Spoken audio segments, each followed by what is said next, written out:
আয়াতুল কুরসি। কোনটা পড়তে হয় বলেন কোনটা?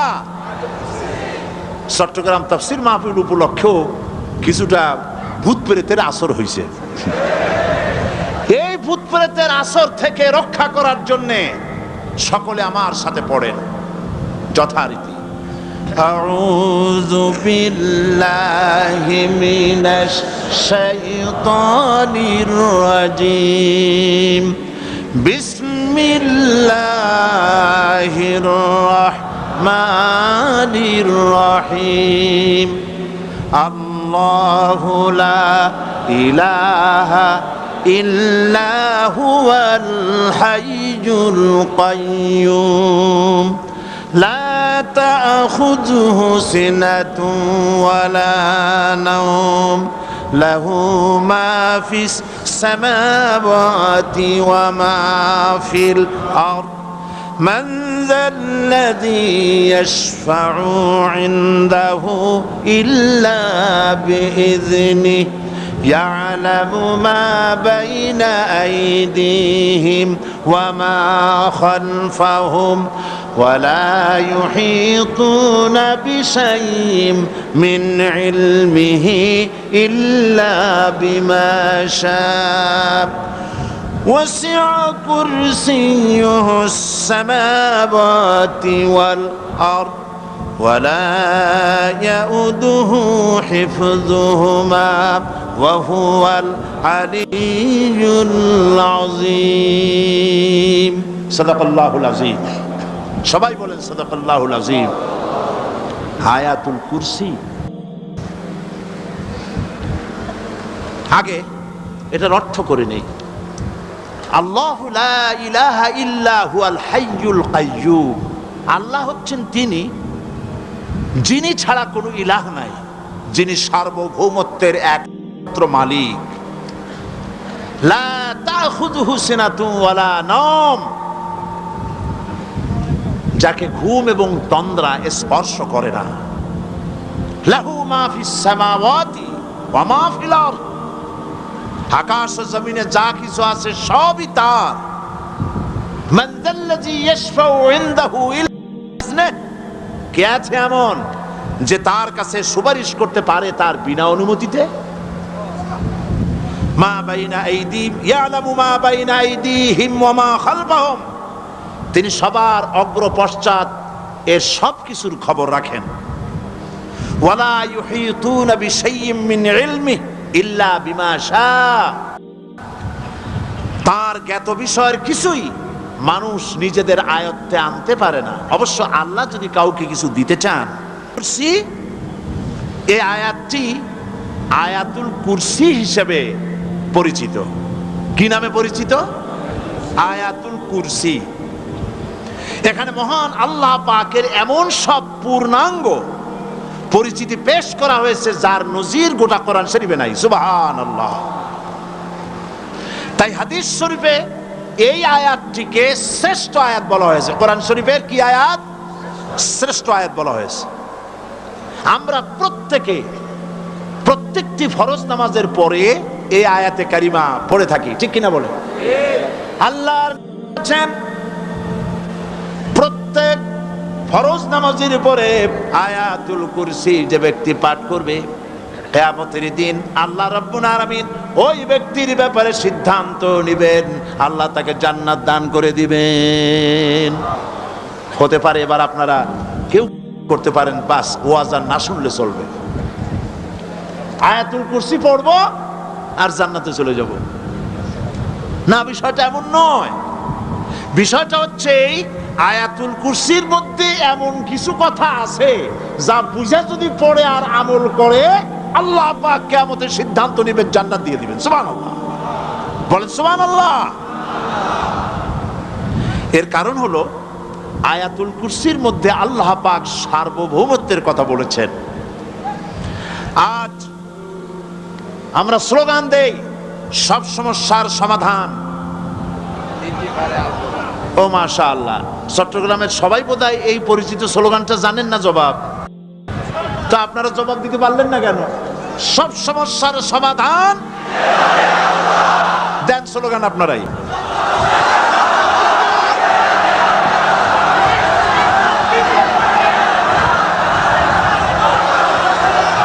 এটা শুধু স্লোগান নয়, সব সমস্যার সমাধান দিতে পারে আল কোরআন। এটা শুধু স্লোগান নয়, এটাই বাস্তবতা, এটাই বাস্তব সত্য।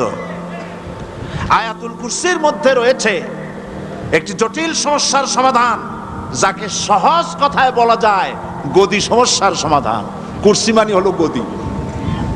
আজকাল গদি নিয়ে কি হচ্ছে টের পাচ্ছে না ভাই? এই গদি নিয়ে টানাটানি হচ্ছে পৃথিবীর সর্বত্র। সার্বভৌমত্বের মালিক কে হবে? এইটা তো আপনারা বলতেছেন, কিন্তু যারা কোরআন জানে না তারা বলে সার্বভৌমত্বের মালিক জনগণ। দেখেন না, ওরা বলে সকল ক্ষমতার উৎস জনগণ। কারা বলে?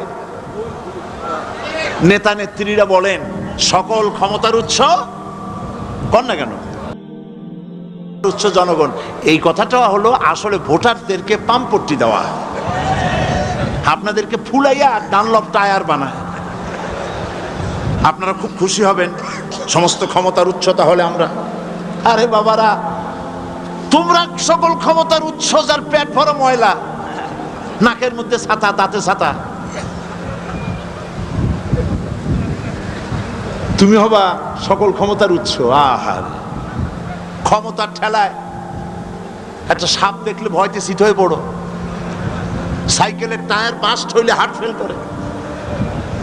সকল ক্ষমতার উৎস, সকল ক্ষমতার উৎস জনগণ, এই কথা বলা কবিরা গুনাহ, এই কথা বিশ্বাস করা হারাম, এই কথা বিশ্বাস করা শিরক। কারণ সকল ক্ষমতার উৎস জনগণ এই কথা যদি বলা হয় তাহলে কোরআনে কারীমের সাথে কন্ট্রাডিকশন হয়, সাংঘর্ষিক। আল্লাহ পাক কি বলেছেন? আল্লাহ পাক বলেছেন আন্নাল কুওয়াতা লিল্লাহি জামিআ। বলেন আন্নাল কুওয়াতা লিল্লাহি জামিআ। আমার আল্লাহ রাব্বুল আলামিন বলেন, জেনে রাখো নিঃসন্দেহে সকল ক্ষমতার উৎস কেবলমাত্র আল্লাহ রাব্বুল আলামিন। সকল ক্ষমতার উৎস কে? জোরে বলেন আল্লাহ, আল্লাহ, আল্লাহ। তিনি একমাত্র সকল ক্ষমতার উৎস। কোরআন আয়াতুল কুরসি আল্লাহ কোরআনে নাজিল করে সার্বভৌমত্বের মালিক কে হবে সমস্যার সমাধান করে দিলেন। রাসূল করিম সাল্লাল্লাহু আলাইহি ওয়াসাল্লাম মানুষের সার্বভৌমত্ব খতম করে মদিনায় আল্লাহর সার্বভৌমত্ব কায়েম করে তিনি একটি রাষ্ট্র কায়েম করলেন। মদিনার রাষ্ট্রের সার্বভৌমত্বের মালিক কে ছিলেন? আল্লাহ। জোরে বলেন কে ছিলেন? আল্লাহ। মানুষ তখন দেখতে পেল খোদাই সার্বভৌমত্বের ভিত্তিতে যে রাষ্ট্র গঠন হয় সেই রাষ্ট্র মানবতার জন্য কত কল্যাণকর হয়। সুবহানাল্লাহ বিহামদিহি। আয়াতুল কুরসিতে বলা হলো যে সার্বভৌমত্বের মালিক এই ক্ষমতাটাকে আরবিতে বলা হয় উলুহিয়াত। এই ক্ষমতাকে, সার্বভৌমত্বের ক্ষমতাটাকে আরবিতে কি বলা হয়? উলুহিয়াত। আর যার হাতে এই ক্ষমতাটা থাকে তাহলে বলে ইলাহ, তাকে কি বলা হয়? আল্লাহ রাব্বুল আলামিন আয়াতুল কুরসির শুরুতে এই কথাটাই বলে দিলেন, আল্লাহু লা ইলাহা ইল্লা হুয়াল হাইয়ুল কাইয়্যুম। আল্লাহ হচ্ছেন তিনি যিনি ছাড়া কোনো ইলাহা নাই। তার মানে হলো সার্বভৌমত্বের একচ্ছত্র মালিকানা কার হাতে?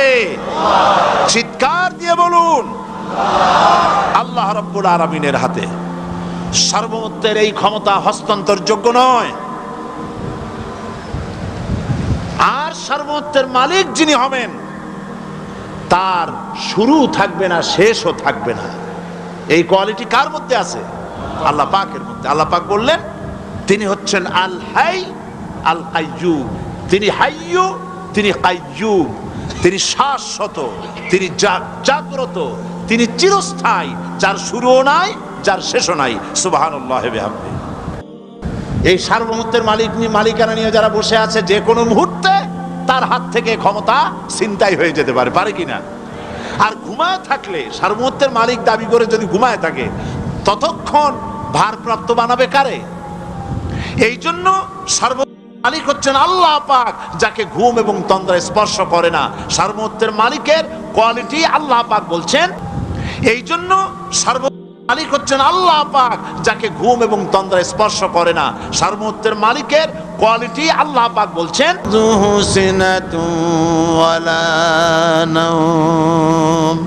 তার ঘুমও নাই, তন্দ্রাও নাই।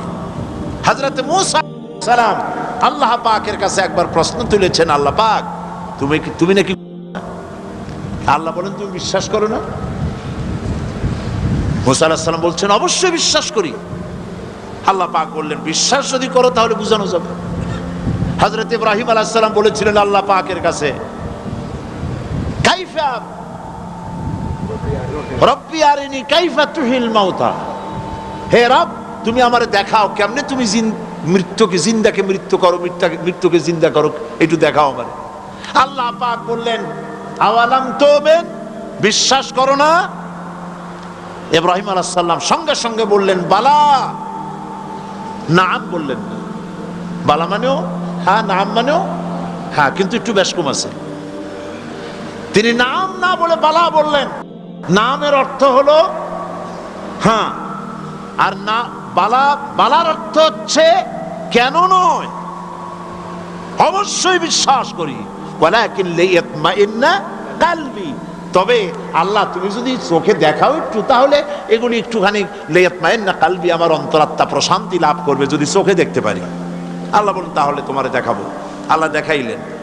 মুসা আলাইহিস সালাম যখন বললেন যে আল্লাহ পাক আর মৃত্যুকে জিন্দা করো কেমনে, তুমি ঘুমায় থাকো, না ঘুমায় পারো কেমনে, তোমার নাকি ঘুম নাই, তন্দ্রা নাই। আল্লাহ পাক বলেন, বিশ্বাস করো না? বলে, আমি বিশ্বাস করি। তো ঠিক আছে, তাহলে তোমার দেখাই। বললেন, এক গ্লাস পানি নিয়ে আসো। এক গ্লাস পানি নিয়ে এসে দাঁড়িয়ে থাকো। আল্লাহ পাক মুসা আলাইহিস সালামকে বললেন, এক গ্লাস পানি নিয়ে দাঁড়াও। আর ঘুমকে আল্লাহ পাক বললেন, মুসারে ধরো। মুসা আলাইহিস সালাম নিদ্রাচ্ছন্ন হলেন, তন্দ্রা এসে গেল, হাত শিথিল হয়ে হাতের থেকে পানি ভর্তি গ্লাস পড়ে ভেঙে চুরমার হয়ে গেল। মুসা আলাইহিস সালাম ভয় পেয়ে গেলেন। আল্লাহ রাব্বুল আলামিন বলেন, ভয় পাওয়ার কোনো কারণ নাই, তোমার প্রশ্নের জবাব আমি এভাবেই দিলাম। এক গ্লাস পানি নিয়ে কয়েক মিনিট দাঁড়াইতে পারো নাই, ঘুমের সঙ্গে সঙ্গে গ্লাস পড়ে ভেঙে গেল। তামাম আকাশ আর জমিন, গোটা সৃষ্টি জগৎ তোমার আল্লাহ পাকের হাতের মুঠার মধ্যে রয়েছে। আল্লাহ যদি ঘুমায় যায় সব শেষ হয়ে যাবে। তামাম সৃষ্টি জগতের ট্রাফিক কন্ট্রোল আল্লাহ কর্তৃক হয়, আর মানুষের যা হয় আল্লাহ পাক তার থেকে সম্পূর্ণ মুক্ত।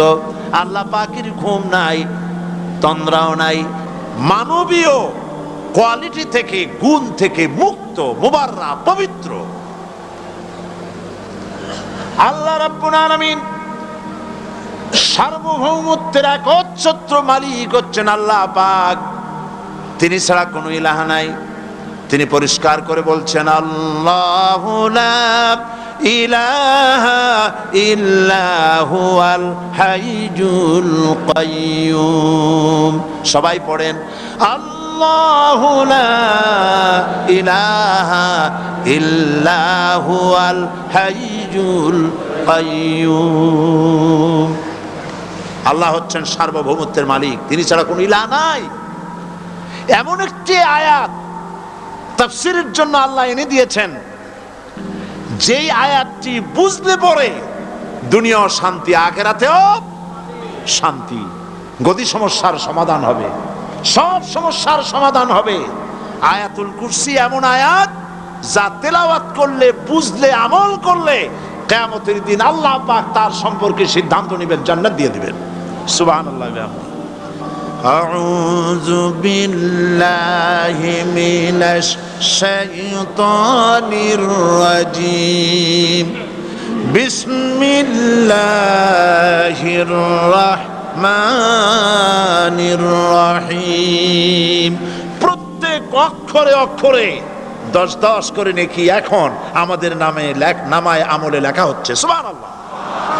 গলা ছেড়ে দিয়ে সবাই পড়েন আমার সাথে, আল্লাহু লা ইলাহা ইল্লা হুয়াল হাইয়ুল কাইয়্যুম লা তাখুযুহু সিনাতুন ওয়ালা নাওম লাহু মা ফিস সামাওয়াতি ওয়া মা ফিল আরদ মান ذا الذي يشفع عنده إلا بإذنه يعلم ما بين أيديهم وما خلفهم ولا يحيطون بشيء من علمه إلا بما شاء وسع كرسيه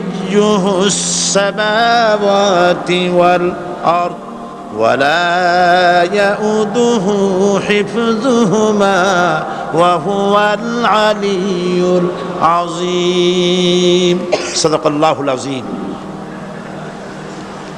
আয়াতুল কুরসি হচ্ছে কোরআন শরীফের সর্বশ্রেষ্ঠ আয়াত সুবহানাল্লাহ রাসূল বলেছেন আয়াতুল কুরসি হচ্ছে কোরআনে কারীমের সর্বশ্রেষ্ঠ আয়াত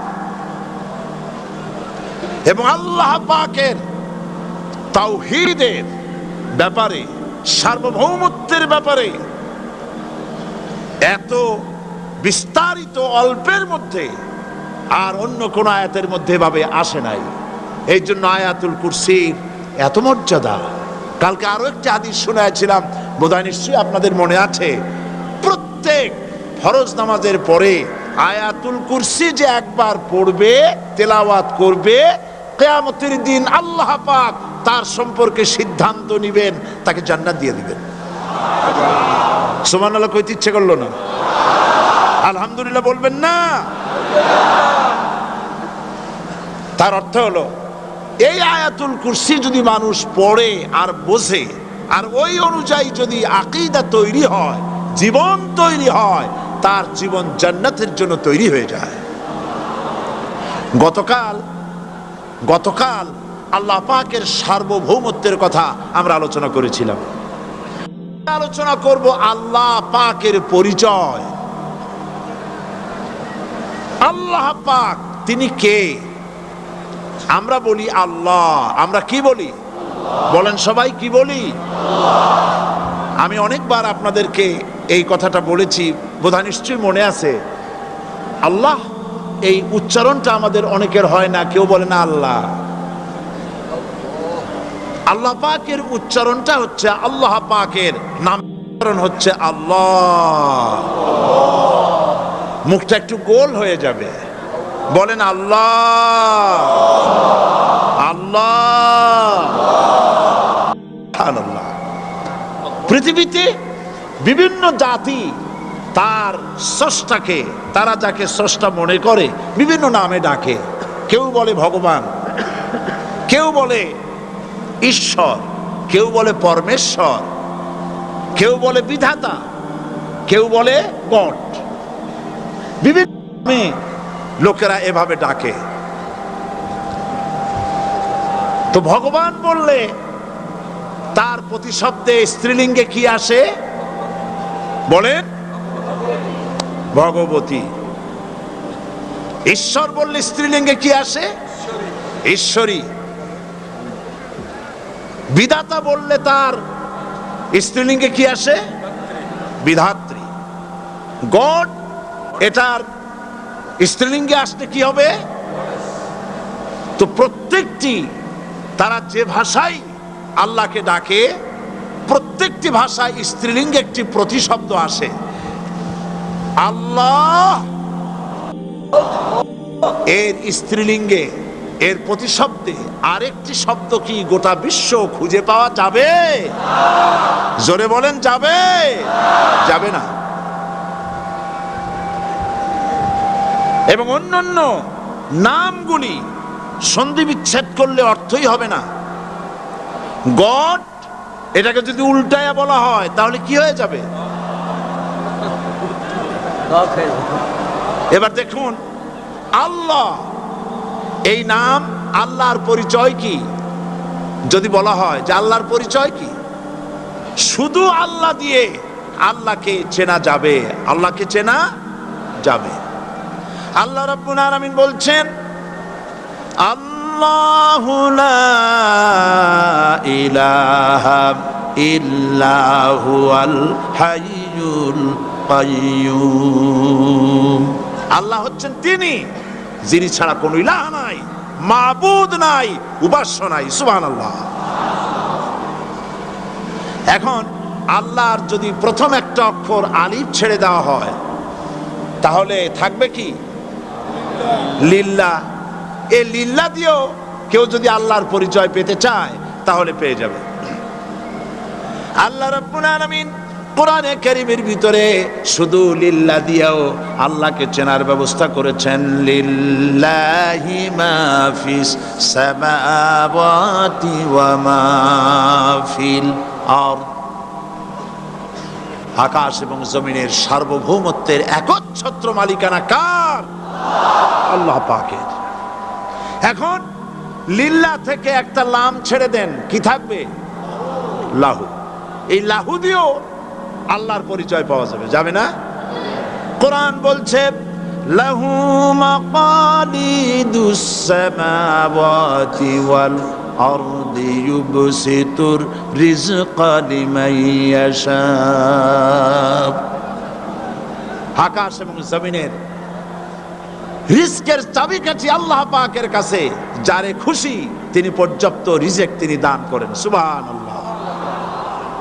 এবার লাহুর লাম ছেড়ে দেন, থাকবে কি? একটা অক্ষর। এই একটি অক্ষর দিয়ে আল্লাহ পাকের চেনা যাবে। ইন্নাহু হুয়াল গফুরুর রহিম। তিনি হচ্ছেন মহা ক্ষমাশীল, দয়াবান। আল্লাহর পরিচয় আল্লাহকে দিয়েই জানা যায়। আল্লাহর পরিচয় হচ্ছে তিনি এই আকাশ সৃষ্টি করেছেন, এই জমিন সৃষ্টি করেছেন, মানব গোষ্ঠীকে সৃষ্টি করেছেন। আকাশের স্রষ্টাকে, জমিনের স্রষ্টাকে, মানুষের স্রষ্টাকে আল্লাহ পাক। দেখুন, আল্লাহ পাক আকাশের স্রষ্টা, জমিনের স্রষ্টা, মানুষের স্রষ্টা। এই কথাকে ভুলিয়ে দেওয়ার জন্যে, এই কথাটিকে ভুলিয়ে দেওয়ার জন্য আল্লাহকে অস্বীকার করছে এক শ্রেণীর লোকেরা। তারা বলছে দেয়ার ইজ নো গড, স্রষ্টা বলতে কেউ নাই, আনসিন ইজ নাথিং। আল্লাহ পাক কোরআনকে বোঝার জন্য, আল্লাহকে চেনার জন্য ব্যবস্থা করেছেন। ওরা বলছে কি আনসিন ইজ নাথিং, যা দেখা যায় না সেটা কিছুই না, সেটা বিশ্বাস করি না। তো আল্লাহর যখন রং নাই, গন্ধ নাই, তাকে বিশ্বাস করি কেমনে? বলেন নাউজুবিল্লাহি মিন যালিক। আরে ভাই, তোমরা তো এমন বহু জিনিস আছে যা না দেখে বিশ্বাস করো। রহমতুল্লাহ আলাইহির সাথে এক নাস্তিকের বহাস হবে। স্থান এবং তারিখ নির্ধারণ করা হলো। ইমাম সাহেব দেরি করে আসলেন। নাস্তিক বলছে, আমি আপনার সঙ্গে কোনো বিতর্কে যেতে চাই না, কারণ আপনি ওয়াদা রক্ষা করতে পারেন নাই, নির্ধারিত সময়ের অন্তত 3 ঘন্টা পরে এসেছেন। তিনি বললেন, আমি কেন দেরি করলাম সেটা তো তুমি জিজ্ঞেস করবে। আচ্ছা বলেন কেন দেরি করেছেন? তিনি বললেন, দেখো, এই জায়গায় আসার পথে একটা নদী বেঁধেছিল, তা কি করে? আমার কাছে পারাপারের কোনো বন্দোবস্ত ছিল না। এক পর্যায়ে হতাশ হয়ে গেলাম, আমার বোধহয় যাওয়াই হবে না। শেষ পর্যন্ত আমি দেখতে পেলাম হঠাৎ করে আমার পাশে একটা ফলের বীজ পড়লো, তা দিয়ে একটা গাছ অঙ্কুরিত হলো। দেখি না তা গাছটা একটা ময়ূর হয়ে পরিণত হয়ে গেল। কই থেকে একটা করাতে সে গাছটা কেটে ফেলে দিল। ফটাফট কতগুলি তক্তা বেরিয়ে আসলো, কোথার থেকে একটা হাতুড়ি আর কতগুলি লোহা এসে ঠাস ঠাস করে বাড়ি লেগে একটা কিস্তি তৈরি হয়ে গেল। কিস্তিটার ধাপায় পড়লো নদীতে, আমি লাফ দিয়ে উঠলাম, তাই দেরি হলো।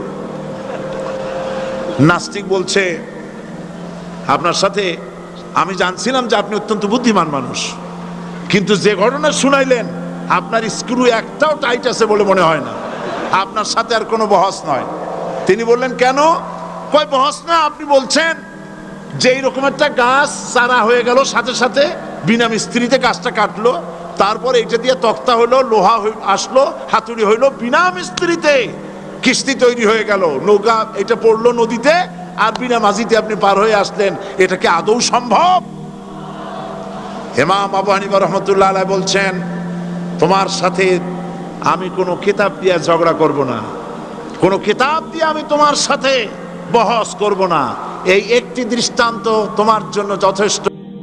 একটা মিস্ত্রি ছাড়া যদি একটা কিস্তি তৈরি না হতে পারে, একটা গাছ কেটে তক্তা যদি না হতে পারে, এই বিশাল আকাশ, এই বিশাল জমিন, আর তোমার মতো এরকম একটা সুন্দর মানুষ বিনা মিস্ত্রিতে বিনা স্রষ্টায় তৈরি হলো কেমনে? এক কথায় নাস্তিক বলছে আমার জীবনের ভুল ধরা পড়ল। নাস্তিক বলছে জীবনের ভুল ধরা পড়েছে, আমি মুসলমান হয়ে গেলাম। লা ইলাহা ইল্লাল্লাহু মুহাম্মাদুর রাসূলুল্লাহ। জোরে পড়েন লা ইলাহা লা ইলাহা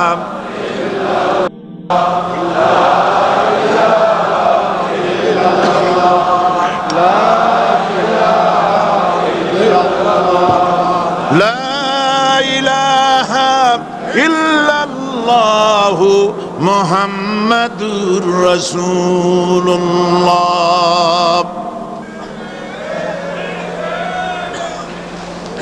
আল্লাহ পাক বলছেন, আমি আদম, আমি দাউদ এবং সুলাইমানকে জ্ঞান দান করেছি, ইব্রাহিমকে জ্ঞান দান করেছি। কোরআন শরীফের বহু জায়গায় শুধু জ্ঞানের কথাই বলা হয়েছে। সুবহানাল্লাহ। সুতরাং বুদ্ধিজীবী, এই বুদ্ধিজীবীরা তারা আসল জ্ঞানটা নাই। আসল জ্ঞান কোনটা বলেন? কোনটা?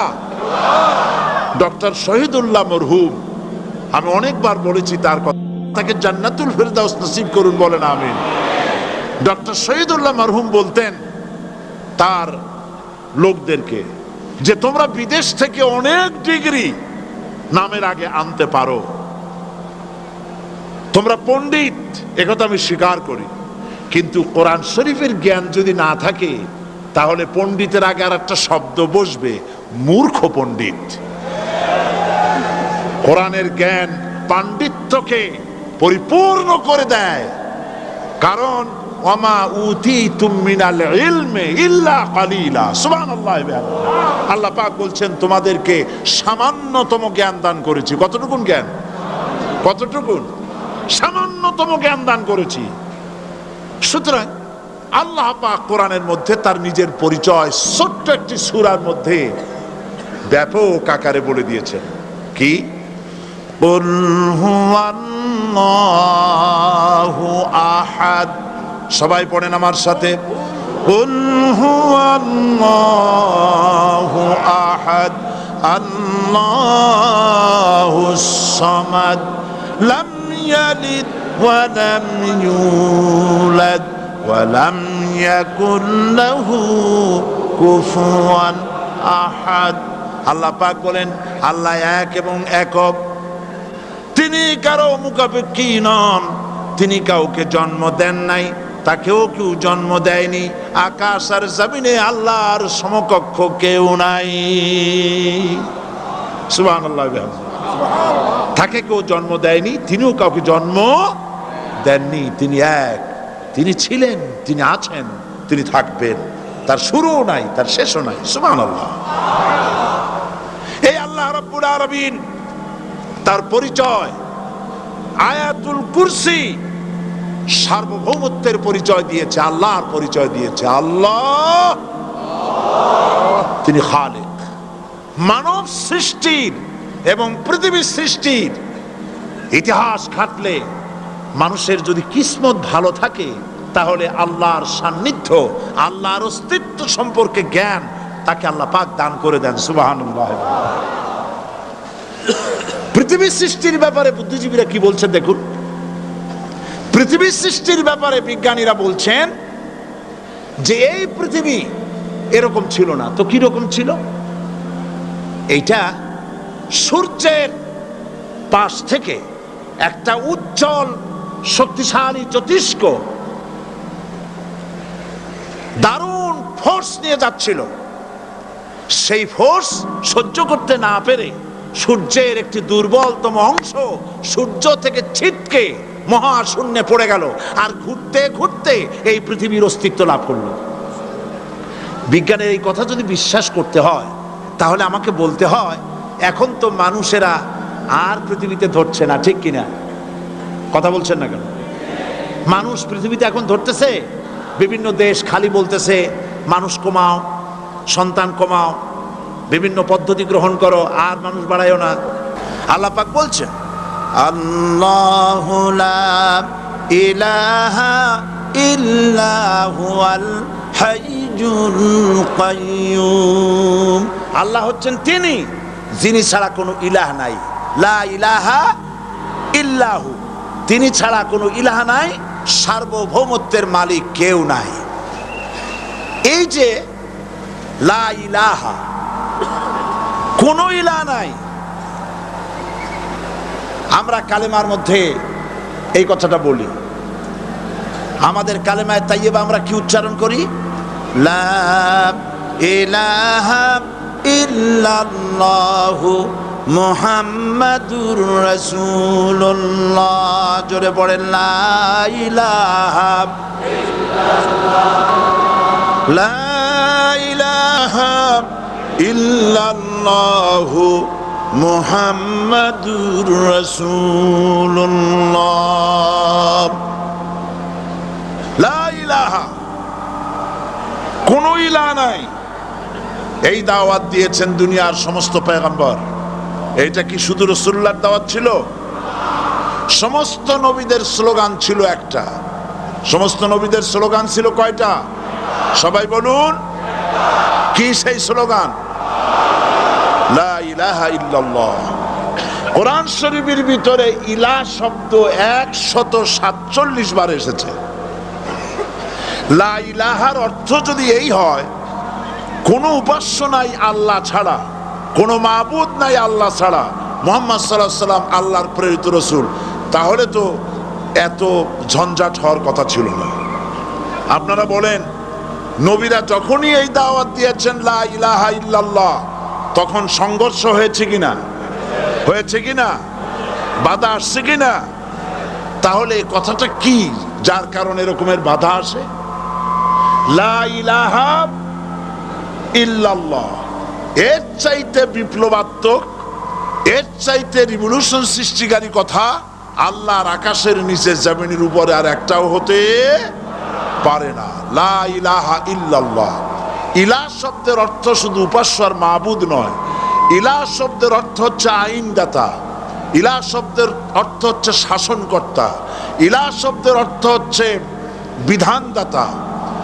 তো লা ইলাহা যখন একটি লোক ঘোষণা করে, তার অর্থ দাঁড়ায় কোনো আইনদাতা নাই, বিধানদাতা নাই, শাসনকর্তা নাই, কারো আইন মানি না, বিধান মানি না, শাসন মানি না, আল্লাহ ছাড়া। কে ছাড়া? আল্লাহ ছাড়া। এই কালেমার দাওয়াত যখন পয়গম্বরেরা দিয়েছেন, তখন 3 শ্রেণীর লোকেরা বাধা দিয়েছে। বলেন কয় শ্রেণী? সবাই বলেন। 3 শ্রেণীর লোকেরা বাধা দিয়েছে। লক্ষ্য করুন। 1 নম্বরে বাধা দিয়েছে রাষ্ট্র শক্তি। 1 নম্বরে বাধা দিল কারা? 2 নম্বরে বাধা দিয়েছে ধনাঢ্য ব্যক্তিবর্গ। 3 নম্বরে বাধা দিয়েছে যারা কায়েমি স্বার্থবাদী ধর্মীয় শক্তি। এই 3টি শ্রেণী সমস্ত নবীদেরকে বাধা দিয়েছে। সেই বাধা অতীতে যারা দিত এখন আর দেয় না, নাকি? এখনো দেয়। দেখুন, এই কালেমার দাওয়াত হযরতে মূসা আলাইহিস সালামকে যেদিন আল্লাহ পাক প্রথম ওহী দিলেন, এই দাওয়াত শুধু রাসূল দেন নাই, আল্লাহ পাক বলছেন প্রত্যেক নবী তার জাতিকে এই দাওয়াত দিয়েছেন। কি? আল্লাহ রাব্বুল আলামিন বলেন সকল নবী তার কওমকেই বলে দাওয়াত দিয়েছেন, ইয়া কওমি ইবুদুল্লাহা মা লাকুম মিন ইলাহিন গায়রু। হে সম্প্রদায়, আল্লাহ ছাড়া কোনো ইলাহ নাই, তার ইবাদত করো, তারই দাসত্ব করো, তার গোলামি করো। আল্লাহ পাক মুসা আলাইহিস সালামকে যখন নবুয়াত দিলেন, প্রথম যে ওহী এলো, প্রথম ওহীটাই ছিল ইন্নানি আনাল্লাহ লা ইলাহা ইল্লা আনা ফা'বুদনি ওয়া আকিমিস সালাতা লিযিকরি। নিশ্চয়ই আমি আল্লাহ, আমি ছাড়া কোনো ইলাহ নাই, আইনদাতা নাই, বিধানদাতা নাই, সুতরাং আমার দাসত্ব করো এবং আমার শরণার্থে নামাজকে প্রতিষ্ঠা করো। মুসা আলাইহিস সালামকে আল্লাহ পাক ওহী দিয়ে তাকে পাঠালেন। কোথায় পাঠালেন? আল্লাহ পাক বলেন, ইযহাব ইলা ফিরআউনা ইন্নাহু তাগা। গোটা কওম নাফরমান, আল্লাহর আইন কেউ মানছে না। গোটা কওমের কাছে না পাঠাইয়া আল্লাহ পাক সর্বপ্রথম মুসা আলাইহিস সালামকে দাওয়াত নিয়ে কার কাছে পাঠালেন? ফেরাউনের কাছে। কারণ ফেরাউন হচ্ছে রাষ্ট্রশাসক। ফেরাউন কি? রাষ্ট্রশাসক। হযরতে মুসা আলাইহিস সালাম ফেরাউনের কাছে গেলেন আর দাওয়াত দিলেন, ফেরাউন পড়ে নাও, লা ইলাহা ইল্লাল্লাহ। একটি কথা আপনাদের মনে রাখতে হবে, দুনিয়ার কোন ফেরাউন, কোন নমরুদ, কোন সাদ্দাত, কোন হামান কেউ বলে নাই যে আমি আল্লাহ, আমি রাজ্জাক, আমি খালেক, আমি পৃথিবীর সৃষ্টি করেছি। কথা কেউ বলেছে? কেউ বলে নাই। কি বলেছে তারা? ফেরাউন বলেছে, মা আলিমতু লাকুম মিন ইলাহিন গায়রি, আমি তো জানি না আমি ছাড়া আরো কোনো ইলাহ আছে, এ কথা আমার জানা নাই, সুতরাং আমি হচ্ছি ইলাহ আর তুমি বলছো লা ইলাহা। তার মানে হচ্ছে ওই সময় পয়গম্বরেরা, আল্লাহর নবীর সাহাবীরা তারা জানতেন যে আমরা কিসের দাওয়াত দেই, আর যারা শুনতো তারাও বুঝতো কিসের দাওয়াত শুনতেছি। আজ আমার দেশে একই কালেমার দাওয়াত দেওয়া হয়, কিন্তু মানুষেরা বুঝতে পারে না কি শুনতেছি। ভাষা জানার ব্যাপারে, বোঝার ব্যাপারে হলো আসল বিষয়। এটা বুঝাতে গিয়ে আমি মাঝে মধ্যে একটা দৃষ্টান্ত দেই এভাবে। একজনের একটা রেশনের দোকান ছিল, সেই দোকানে তার একটা ময়না পাখি ছিল, আর ময়না পাখিকে কথা শেখানো যায় সেটা তো আপনারা জানেন। জি, ময়নাকে শিখায়েছে যে লাইন করুন, এক এক করে আসুন। ময়না এই কথা শিখেছে। সকালবেলায় যখন রেশনের দোকানে ভিড় পড়ে গেছে, তখন ওই পাখি খাঁচার মধ্যে বসে বলছে লাইন করুন, এক এক করে আসুন। একদিন খাঁচার দরজা খোলা পেয়ে পাখি উড়ে গিয়ে গাছের ডালে বসেছে। আশেপাশে যত পাখি ছিল তারা চিন্তা করলো এই রকমের পাখি তো কখনো দেখি নেই। ময়না তো দেখতে কাকের মতো না, শালিকের মতো না, দেখতে একটা ভিন্ন রকম। ওরা এসে চতুর্দিক থেকে এই নবান্তক, এই যে নতুন এসেছে, ওরে ঠোকরানো শুরু করেছে চতুর্দিক থেকে। ঠোকরানি খেয়ে ময়না বলতেছে লাইন করুন, এক এক করে আসুন। এখন ময়না তো বোঝে না যে কি বলতেছি, আর যে পাখিরা ঠোকরাচ্ছে তারাও তো বোঝে না যে কি শুনতেছি। ময়না যদি বুঝতো যে আমি কি বলি, সবাই মিলে ঠোকরায়, তাই জান পাচ্ছে না। লাইন করে ঠোকরাইনি তো কলজে যাবে, সব ঠোঁটে ঠোঁটে চলে বোঝে নাই। আমাদের অবস্থা তাই হয়েছে। সুতরাং এই কালেমার দাওয়াত যখন হযরতে মুসা আলাইহিস সালাম দিলেন, ফেরাউন বলল আমি তো জানি না যে আমি ছাড়া আরো কোন ইলাহ আছে, আইনদাতা তো আমি, তুমি নতুন কোথা থেকে আইনদাতা নিয়ে আসছো? ফেরাউন বলছে দেখো, আমারে বাদ দিয়া যদি অন্য কাউকে ইলাহ বলে তুমি মানো, আর সেই শিক্ষা যদি যে জাতিকে দাও তাহলে আমি তোমাকে ধরে লাআজআলান্নাকা মিনাল মাসজুনিন, আমি তোমাকে কারারুদ্ধ করব, আমি তোমাকে জেলখানায় ঢুকিয়ে দেব। রাষ্ট্রশক্তি প্রথম বাধা দিল কারা বলেন সবাই?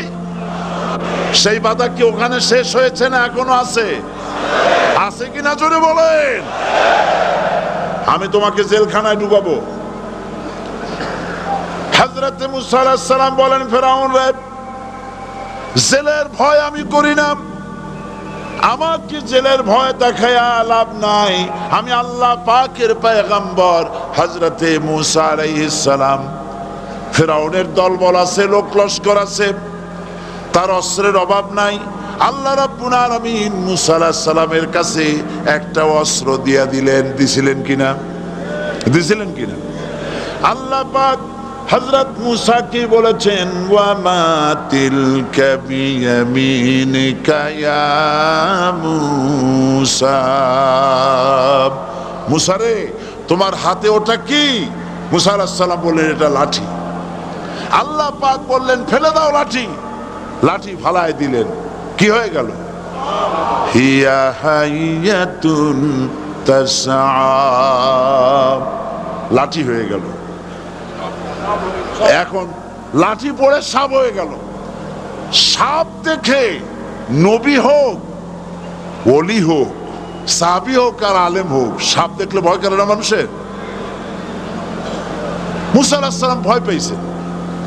আল্লাহ রাব্বুল আলামিন হযরত মুসাকে শোনায় দিলেন, খুযহা ওয়া লা তাখাফ সানুঈদুহা সিরাতাহাল উলা, খোঁজ, ধরো, লা তাখাফ, ভয় পেও না। আল্লাহ বলছেন ধরো, ভয় পেও না। ধরার সঙ্গে সঙ্গে স্বাভাবিক অবস্থায় ফিরে আসবে, আবার লাঠি হয়ে যাবে। এখন আল্লাহ বলছেন ধরো। মুসা আলাইহিস সালাম কি ভয় পাওয়া উচিত হবে? আর উচিত হবে? মুসা আলাইহিস সালাম কি ভয় পাইছিলেন? কারণ হচ্ছে এই দুশমনের শক্তিটা খুব বড়ই দেখা যায়, মনে হয় যেন অনেক বড়, কি জানি কি। আল্লাহ পাক বলছেন, ইন্না কাইদাশ শায়তানে কানা দাঈফা, শয়তানের চক্রান্ত যতই তুমি মনে করো অনেক ষড়যন্ত্রের জাল বিস্তার হয়ে আছে, আল্লাহ কয় কিছুই না, দাঈফা, অত্যন্ত দুর্বল। আল্লাহ পাক বললেন ধরো। মুসা আলাইহিস সালাম সাপ ধরলেন, সঙ্গে সঙ্গে লাঠি হয়ে গেল। ফেরাউন বরদাস্ত করলো না, রাষ্ট্রশক্তির পক্ষ থেকে আক্রমণ শুরু হলো। অপরাধ কি? মুসা আলাইহিস সালামের অপরাধ কি? কি অপরাধ? মাশাআল্লাহ, বুঝতে পেরেছেন। অপরাধ হচ্ছে তিনি বলেছেন লা ইলাহা, জোরে বলেন লা ইলাহা ইল্লাল্লাহ। এই কালেমাকে আজ আমরা ভিক্ষার বুলি বানাইছি। এটা হলো সার্বভৌমত্বের বুলি, এটা হচ্ছে আল্লাহ পাকের সার্বভৌমত্বের কথা। আজ আমরা মানুষের কাছে আমরা শুনি, মানুষেরা ভিক্ষা চায়, লা ইলাহা ইল্লাল্লাহ, এক মুঠ চাউল দেন, লা ইলাহা ইল্লাল্লাহ 10 খান পাই দেন।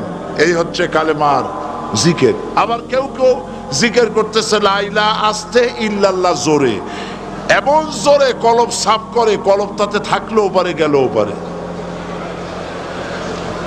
এই কালেমার জার, এর আঘাত পয়গম্বররা মেরেছেন। হযরতে মুসা আলাইহিস সালাম যখন বলেছেন লা ইলাহা ইল্লাল্লাহ, এই ধাক্কা ফেরাউন বরদাস্ত করতে পারে নাই। দরিয়ায় নীলের ভিতরে আল্লাহ পাক ডুবাই শেষ করে দিয়েছেন, দেন নাই? হযরতে মুসা আলাইহিস সালাম, তার উম্মতেরা দরিয়ার পাশে বসে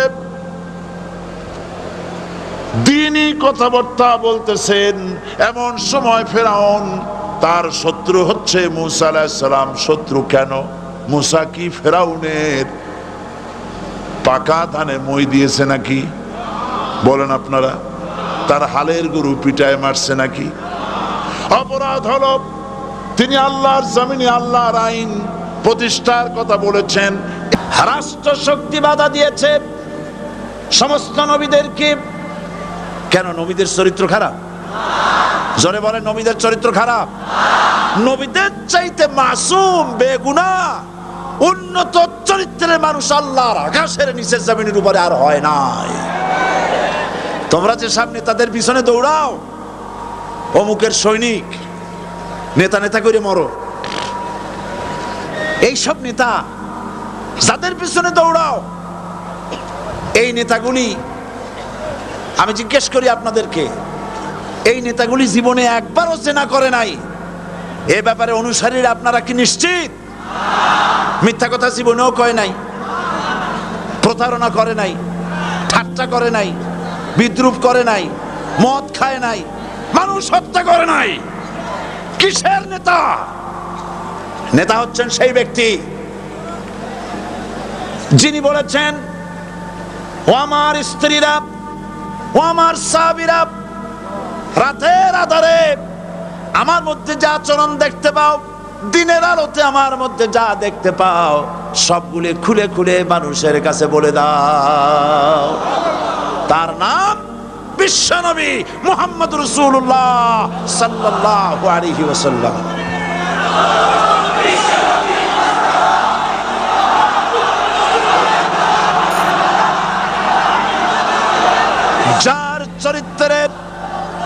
যার চরিত্রের সার্টিফিকেট আল্লাহ রাব্বুল আলামিন নিজে দিচ্ছেন, ওয়া ইন্নাকা লাআলা খুলুকিন আযীম।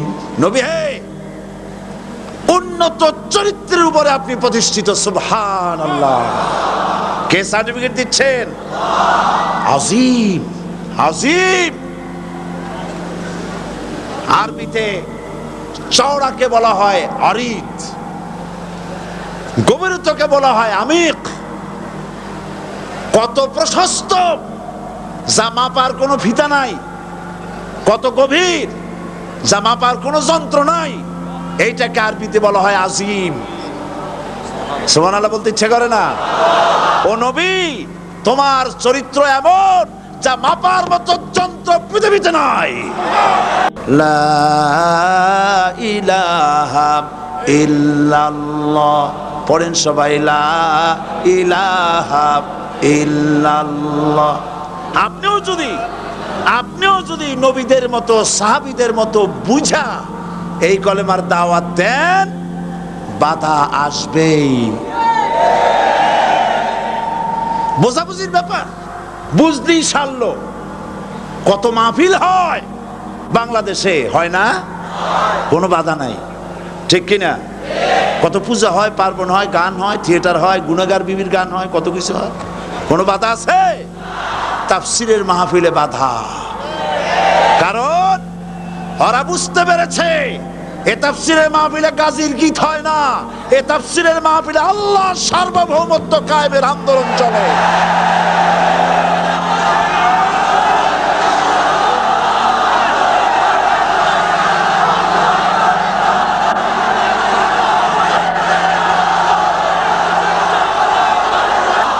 বিশ্বকবি আল্লামা ইকবাল কি সুন্দর করে বলেছেন, আজ ভি হো জু ইব্রাহিম কা ইমা पैदा आकर सकती है एक अंदाज़े गुलिस्तां पैदा। ইব্রাহিমের ঈমান যদি আজও কোথাও হয় বিদ্যমান, করতে পারেন অগ্নিকুণ্ডে খুবসুরত এক গুলিস্তান। এখনো যদি ইব্রাহিমের সন্তানদেরকে আগুনের মধ্যে ফেলে দেওয়া হয়, আর ইব্রাহিম ঈমান যদি থাকে, আগুনকে ফুলের বাগান বানাবার ক্ষমতা আল্লাহর আছে। চিরকাল আল্লাহ পাক এই কালেমাকে দিয়েছেন আল্লাহর সার্বভৌমত্বকে প্রতিষ্ঠা করার জন্য। আয়াতুল কুরসি শুধু পড়ে বুকে ফু দেওয়ার জন্য নয়। পড়েন আমার সাথে, আল্লাহু লা ইলাহা ইল্লাহু আল হাইয়ুল কাইয়্যুম। দুনিয়ার সমস্ত পয়গম্বর অত্যাচারিত হলেন, শুধু তাই নয়, বিশ্ব নবী আখেরি জামানার পয়গম্বর নবী মুহাম্মদ রাসূলুল্লাহ সাল্লাল্লাহু আলাইহি ওয়াসাল্লাম জাতির কাছে আসলেন। তিনি এসে বললেন, ইয়া আইয়ুহান নাস কুলু লা ইলাহা ইল্লাল্লাহ। প্রথম দাওয়াত শুনছেন কথা? রাসূলুল্লাহ বলছেন, ও জাতি, আমার রাসূল তো মক্কার রাসূল না শুধু, মদিনার রাসূল না শুধু, আরবি ভাষাভাষীদের রাসূল না শুধু, আমার নবী কি নবী? চিল্লায় বলেন। তাই তিনি বলেছেন, ও বিশ্বের মানবতা, বিশ্বের মানব গোষ্ঠী, যদি মুক্তি পেতে চাও, নাজাত পেতে চাও, উচ্চারণ করো, বিশ্বাস করো, আমল করো, বলো লা ইলাহা ইল্লাল্লাহ। জোরে পড়েন, লা ইলাহা ইল্লাল্লাহ, লা ইলাহা ইল্লাল্লাহু মুহাম্মাদুর রাসূলুল্লাহ। কোরআনে কারীমের ভিতরে আয়াতুল কুরসির মধ্যে বলে দিয়েছেন, আল্লাহু লা ইলাহা ইল্লা হুয়াল হাইয়ুল কাইয়্যুম। প্রাণ খুলে সবাই পড়েন, বসা মানুষ, দাঁড়ানো মানুষ। আল্লাহু লা ইলাহা ইল্লা হুয়াল হাইয়ুল কাইয়্যুম। আল্লাহ রাব্বুল আলামিন, তিনি ছাড়া কোনো ইলাহ নাই, তিনি সার্বভৌমত্বের মালিক কেউ নাই আল্লাহ ছাড়া। এই কথা মানুষকে ঘোষণা করতে হবে। সুবহানাল্লাহ ওয়ালহামদুলিল্লাহ লা ইলাহা ইল্লাল্লাহ। সুবহানাল্লাহ ওয়ালহামদুলিল্লাহ লা ইলাহা ইল্লাল্লাহ। সুবহানাল্লাহ ওয়ালহামদুলিল্লাহ লা ইলাহা ইল্লাল্লাহ, লা ইলাহা ইল্লাল্লাহু মুহাম্মাদুর রাসূলুল্লাহ। আল্লাহুম্মা আমিন। রব্বানা যালামনা আনফুসানা ওয়া ইন লাম তাগফির লানা ওয়া তারহামনা লানাকুনান্না মিনাল খাসিরিন। সবাই পড়েন আমার সাথে, রব্বানা যালামনা আনফুসানা ওয়া ইন লাম তাগফির লানা ওয়া তারহামনা লানাকুনান্না মিনাল খাসিরিন। রব্বানা যালামনা আনফুসানা ওয়া ইন লাম তাগফির লানা ওয়া তারহামনা লানাকুনান্না মিনাল খাসিরিন। আলোচনায় যদি কোনো ভুল হয়ে থাকে আল্লাহ দয়া করে মাফ করে দাও। রব্বুল আলামিন, আমাদের দোয়া দুরুদি জিকির আজগারে, আমাদের আলোচনায় তুমি যে খুশি হয়েছো যতটুকুন, তার সওয়াবটুকুন বিশ্বনবী মুহাম্মাদুর রাসূলুল্লাহ সাল্লাল্লাহু আলাইহি ওয়াসাল্লামের রূহ মুবারকে পৌঁছায়া দাও।